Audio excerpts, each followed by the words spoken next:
좋아요, 구독!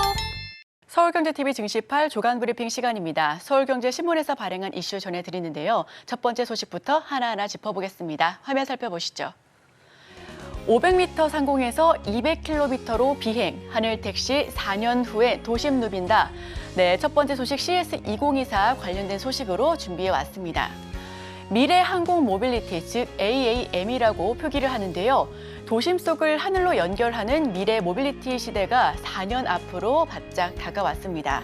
차세대 미래 항공 모빌리티 기체인 S-AE가 일반에 처음으로 공개가 됐고요.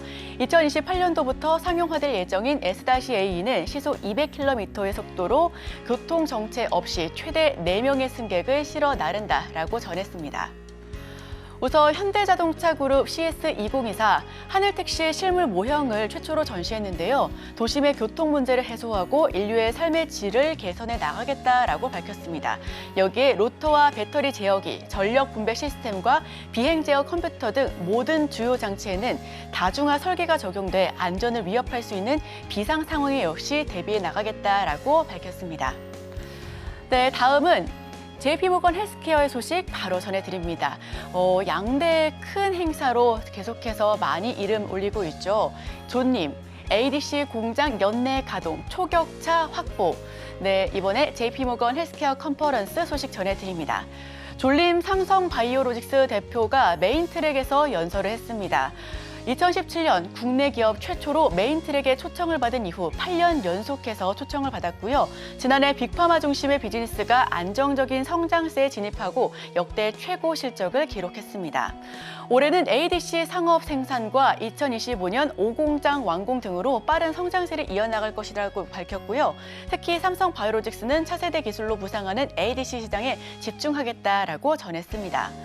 여기에 더해 항체 약물 접합제, 즉 ADC 생산 공장을 올해 완공해 연내 가동에 들어간다라고 전했는데요. ADC 이외에도 세포 유전자 치료제 시장에 진출해 위탁 개발 생산 분야에서 글로벌 초격차 경쟁력을 확보해 나가겠다라는 전략 역시 제시했습니다.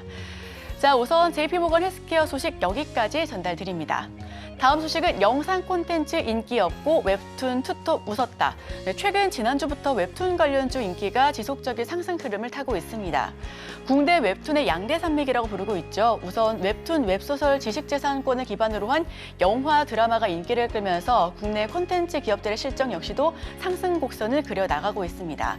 국내 양대 웹툰, 웹소설 플랫폼인 네이버 웹툰과 카카오 엔터테인먼트의 IP를 활용한 영상 콘텐츠가 올해 대거 공개될 예정인데요.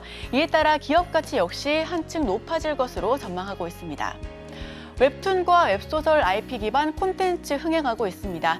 이 콘텐츠가 인기를 끌면서 원작을 보기 위한 유료 결제가 늘어나고 있는 경향이 보여지고 있고요. 이에 따라 실적 개선세 역시 두드러지고 있습니다. 네이버 웹툰은 지난해 3분기 매출액이 3,798억 원으로 전년 동기 대비 무려 41%나 늘었고요. 카카오 스토리는 같은 기간 8% 증가한 2,491억 원으로 매출 강세를 보였습니다. 2차 영상화 사업 등을 영위하는 글로벌 파트너십과 함께 전략적인 제휴를 확대해 나가겠다라고 전했고요. IP 기반에 이제 곧 죽습니다. 글로벌 흥행 2위를 차지했습니다. 네이버 웹툰은 기업 가치가 1조 원을 훌쩍 뛰어넘었고요. 매출도 41%나 꽁충 올랐습니다. 미국에서 IPO 역시 추진하고 있는데요. 신이탑 등 새 콘텐츠 공개를 앞두고 있고요. 카카오 웹툰도 IP 사업화를 본격적으로 추진해 나가겠다라는 의견을 보냈습니다. 네, 다음 소식입니다. 프로젝트 파이낸스 부실에 추락했던 건설주, 재건축 완화의 반색. 네, 우선 건설주, 최근에 악재가 겹치면서 줄곧 하락세를 연이어 이어갔었는데요. 건설주가 다시금 급반등을 하는 모습을 보였습니다. 부동산 프로젝트 파이낸싱 부실과 우려에 추락했었던 건설주, 윤 대통령의 재건축, 재개발 규제 완화 발언에 급반등한 모습이었고요. 10일 주요 건설주들이 모두 상승하면서 외국인의 순매수세가 특히 눈에 띄었습니다. 다만 증권업계에서는 태형건설의 워크아웃 신청을 기점으로 당분간 부동산 PF 부실화 우려가 이어질 수 있는 만큼 투자에 신중해야 한다라고 밝혔습니다. 주요 건설사 중 자기 자본 대비 부동산 PF 보증 규모가 큰 업체는 태형건설이 1위인데요. 증권사는 건설주 목표가를 여전히 낮다라고 보여지면서 투자하는 데는 접근하는 방식에서 조금 더 주의할 필요가 있다라는 부분 함께 경고에 나섰습니다. 어제 건설 대표주 상승했습니다. DL ENC 4.76% 급등했고요. HDC 현대산업개발 3.41%, GS건설 3% 넘는 급등세 연출했습니다. 대우건설이 2.16%, 현대건설은 1.46% 강한 모습으로 종가 형성했습니다. 윤 대통령은 규제를 풀겠다라고 발언하면서 외국인 매수세가 유입이 된 것으로 풀이되고 있고요. DLENC는 4.7% 강한 모습을 보이면서 건설주 일제히 강한 흐름 보여줬습니다. 다만 프로젝트 파이낸싱 우려는 여전합니다. 그렇기 때문에 이 건설주에 관련해서 목표가는 일단 하향 조정됐습니다. 이런 부분도 함께 짚어봐 보시면 좋겠습니다. 네, 다음 소식은 LG에너지솔루션 소식입니다. 어닝쇼크의 2차 전지주 와르르. 우선 LG에너지솔루션과 함께 대형주 실적이 오픈이 되고 있는데요. 이 잠정 실적이긴 하지만 대부분 부진한 모습을 보여주고 있습니다. 2차 전지 산업의 부진 우려가 현실로 드러나자 관련주가 일제 약세 흐름을 보여줬고요. LG에너지솔루션 4분기 영업이익은 3,382억 원으로 전 분기 대비 53%나 줄었습니다. 증권사 예상치보다도 한참 적은 수준이고요. 전기차 시장의 성장세가 꺾이면서 완성차 제조사들은 보수적인 재고 운용의 결과다라고 분석하고 있습니다. 국내 증권사는 LG에너지솔루션의 목표 주가를 앞다투어 하향 조정하기도 나섰는데요. 추가 하락의 가능성도 있습니다. GM과의 생산세 공제 지급 관련 협의와 함께 미국 대선 결과 등에 따라 실적 전망치가 추가적으로 하향 조정될 가능성도 있다라고 지적했기 때문에 이와 관련해서 포트폴리오 다시 한번 지켜봐 보시면 좋겠습니다. 어제 2차 전지와 관련해서 일제히 하락세를 연출했습니다. 물론 신성 델타테크와 파워로직스 같은 경우는 초전도체와 함께 하락폭을 조금 더 깊게 나타내기도 했는데요.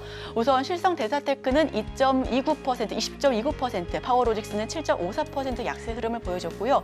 KNX는 6.63%, 솔루스 첨단 소재는 4.73%, 대다수 2% 넘는 약세를 연출하면서 낙폭을 보여주었습니다. 증권사들의 엇갈린 평가가 있습니다. 우선 삼성전자 같은 경우에도 역시 그 전날에 어닝쇼크를 보여줬는데요. 다만 메모리 업황 회복에 힘입어서 실적 개선이 가능할 것이다 라고 판단하고 있습니다.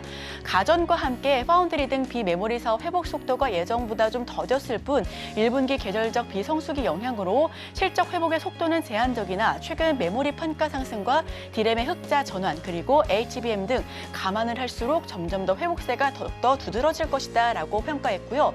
다만 여기서 LG에너지솔루션은 어닝쇼크에는 당분간 좀 실적이 부진할 것이다 라고 보여줬습니다. 목표가 잇따라 하향 조정했고요.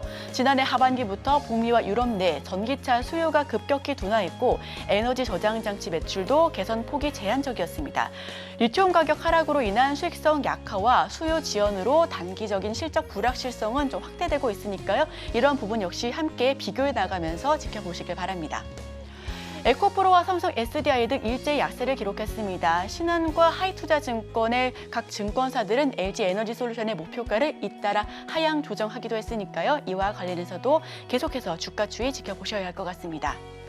자, 마지막 소식은 엔비디아 ETF 관련된 소식입니다. 최근 반도체 관련주들, 우리 국내 대형주들은 아직까지는 실적이 가시화되고 있지는 않지만 그럼에도 불구하고 점진적으로 3분기, 4분기 내내 더 좋을 것이다라는 의견이 우세한데요.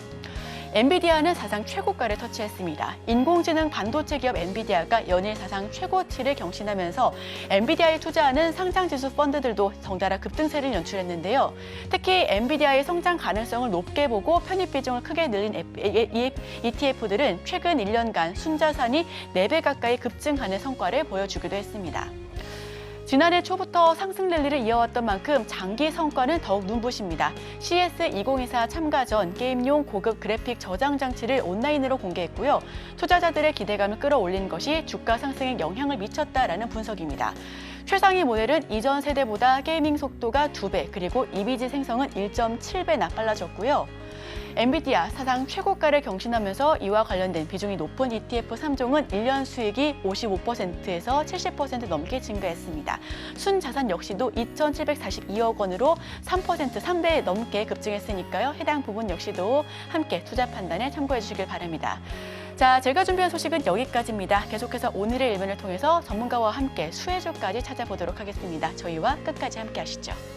좋아요, 구독!